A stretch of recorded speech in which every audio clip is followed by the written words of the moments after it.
आओगे जहाँ गणेश जी का कमल है तो वहाँ आपके अकाउंट क्लियर, सारे क्लियर पाओगे और आपको तुरंत रास्ता दे दिया जाएगा। चलो जी जाओ, आप कागज पूरे आपके, जाइए। फिर आप आओगे सावित्री ब्रह्मा जी वाले कमल में, जिसको अधिष्ठान चक्र कहते हैं, स्वाद चक्र भी कहा है। इसी तरह वहाँ से आपको क्लीन चिट तैयार मिलेगी, आप जाइए। फिर इसमें नाभि कमल में आओगे विष्णु जी के कमल में, फिर यहाँ से भी आप आगे चलोगे कि आपका अकाउंट क्लियर, जाइए हृदय, फिर कंठ कमल, फिर आप पहुंचोगे त्रिकुटी पे।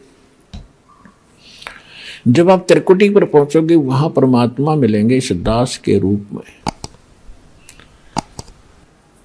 अब जैसे आप यहाँ गुरु जी के प्रति जैसा व्यवहार, जैसा विचार और जैसी श्रद्धा आपकी है, ये आपकी यहाँ रिहर्सल कराई जाती है कि गुरु मानुष कर जानते ते नर कहिए अंध, ओवे दुखी संसार में आग काल के फंदे।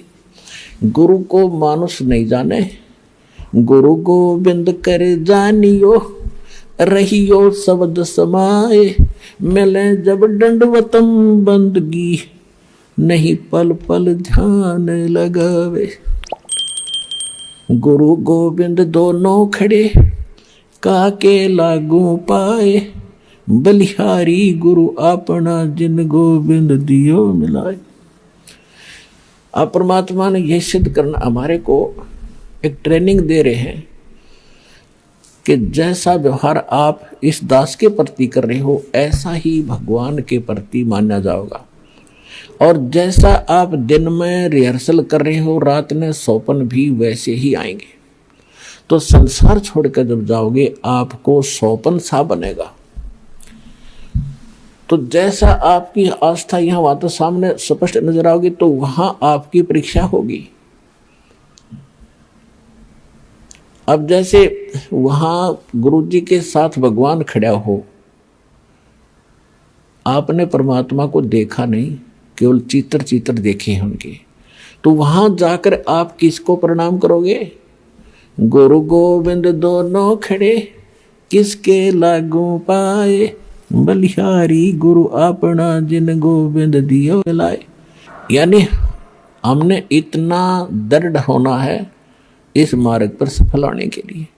वो जो दास के रूप में होगा वो भगवान ही होगा वहां पर। अब परमात्मा ये भी देखते हैं कि जैसे 120 वर्ष भगवान रह कर चले गए यहाँ पर, और इस दास के स्थान पर अगर वो आज होते तो आप तो पहचान तो सकते ही नहीं, क्योंकि जब भी ना पहचाना, क्योंकि जो लाहे का काम करें, एक लंगोटी ही बांध, धोती ही बांध के फटे पुराने कपड़ों में घूमे फिरे, सारा काम करें, तो हमने सोचे जनसाधारण आम आदमी है।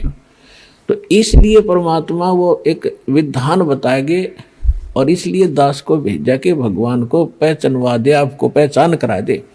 और कैसे मिलेगा ये नियम बताओ। तो जैसे उस समय भगवान होते इस दास के स्थान पर, आप जैसा व्यवहार करते तो भगवान ये सब आपके अकाउंट जमा होता रहता आपका कि इसका कैसा व्यवहार है, कैसा विचार है। तो अब दास ये देख रहा है, दास के प्रति जैसा आपकी भावना, जैसे आपके विचार, आपकी श्रद्धा है, तो आपकी वहाँ बुक में लिखे जा रहे।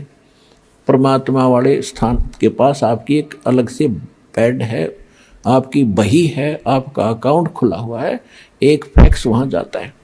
तो उस समय फिर आपका जैसा स्वभाव आप वहां प्रयोग करोगे त्रिकुटी पे, जैसा आप यहां कर रही हो एडिट होगा। फिर वहां से अगर गलती कर दी तो आपको फिर भी वापस पटक दिया जाएगा, वहां से भी आपको फेल होकर वापस निराशा हाथ लगेगी। यहाँ अलग बात है कि किया हुआ कर्म यहाँ ऊपर के ब्रह्मांडों में आप देवता बने रहोगे हजारों लाखों युगों तक, और फिर वहां आपकी पूरी पूंजी भक्ति नाश करा कर ये वापस पटक देगा धरती पे। तो इससे बचने के लिए जो पहले हम मार खा गए, हमने धोखे खाए, उससे बचने के लिए अब ये फाउल पॉइंट बताए जाते हैं। इसमें दृढ़ रहना बच्चों, बार बार यही आपको बताया जाता है। जब आप त्रिकुटी पर पहुंचोगे तो वहां ये नीचे के मंत्र तो हो गए साफ, कंठ कमल तक सारे आपका हिसाब किताब हो गया।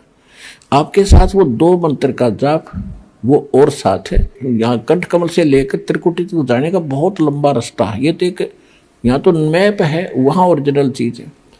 तो वहां जाने के बाद जब आप पहुंचोगे तो 2 मंत्र आपके पास होंगे, 3 मंत्र होंगे, उनकी कमाई आपके साथ होगी। ओम तो ब्रह्म का है, और दूसरा जो मंत्र सांकेतिक आपको दिया जाता है सतनाम में, वो अक्षर पुरुष का मंत्र है, सातसंग ब्रह्मांड के स्वामी का। अभी तक हमारे को 10वां द्वार का ही ढोल पीटा गया ऋषि व ऋषियों के द्वारा।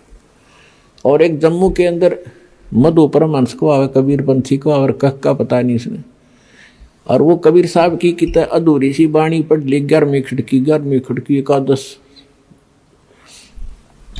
और वो छाती कुट्या करता ने कहा था मेरे जैसा किसी के पास ज्ञान नहीं, इस ब्रह्मांड में जो वस्तु है मेरे पास नहीं, और 11वां द्वार पा गया, 11वां द्वार इसे किसी ने बताया नहीं। कमाल के आदमी है ये, तो कबीर सागर में लिखा है, आपने पढ़ लिया तो कला टूट गया। भक्ति आपके पास नहीं, ज्ञान तुम्हारे पास नहीं, जबकि कबीर साहब ने तो 12वां द्वार बताया है, 11वां नहीं है। 11वां तीस अक्षर पुरुष के लोक में जाता है, इसने उसका भी ना पता, वो सुन रखी है 11वां द्वार एकादश खिड़की लगी। अब क्या है, जो ओम नाम के जाप का कमाई है वो वहां त्रिकुटी पर अकाउंट करवा दिया जाएगा। धर्मराज के दरबार में जाएंगे, परमात्मा आपके साथ होगा इस दास के रूप में, और उनसे कहेगा भाई इसका हिसाब करो।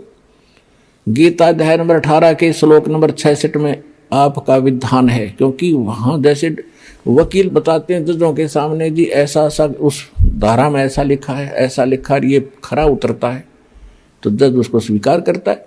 तो जाते ही अब जैसे कबीर साहब के एक शब्द है, कर ले गुरु वकील मुकदमा भारी है, भाई कर लो गुरु वकील मुकदमा भारी है। तो गुरु एक वकील का भी काम करेगा आपका।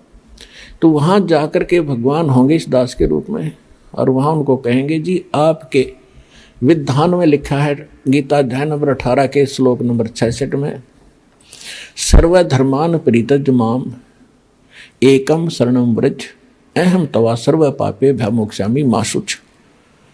इसका अर्थ इन्होंने गलत कर रखा आज तक के अनुवादकर्ताओं ने। इन्होंने क्या कर दिया, श्री कृष्ण जी कह रहा है, ये श्री कृष्ण न मान रहे थी तो कि तू सब धर्मों की सब पूजाओं को छोड़कर एक मेरी शरण में आ जा, फिर मैं तुझे सब पापों से मुक्त कर दूंगा। गीता अध्याय नंबर 2 के श्लोक नंबर 7 में अर्जुन पहले ही कह रहा है कि मैं आपकी शरण हूं, आपका दास हूं, मेरी बुद्धि अब काम नहीं कर रही, मैं युद्ध करूं कि ना करूं, मुझे सीधा मार्ग बता दो, आप मेरे गुरु, मैं आपका शिष्य हूं। अर्जुन तो पहले उसकी शरण में था, ये सट्टे मारे तो कई नकल तो थी नहीं इनमें। गीता अध्याय नंबर 18 के श्लोक नंबर 66 का जो अर्थ है, गीता ज्ञान दाता कहता है, अपने आत्माओं दास का उद्देश्य ये केवल राम कथा सुनाना नहीं है, आपको विद्वान बनाना है, ताकि आप मार ना खा जाओ, भविष्य में फिर काम ना बिगड़ जाए। और बहुत आसान तरीके से आपको समझाया जा सकता है, 1 बार 2 बार 100 बार बताऊंगा, अपने आप हृदय में समा जाएगी आपके। इस झूठ को हमने लाखों बार सुन लिया तो वह सच्ची होगी, सत्य को भी सैकड़ों बार सुनोगे अपने आप, सत्य तो है ही सत्य, या तो ऐसा जगह बना देगी फिर कोई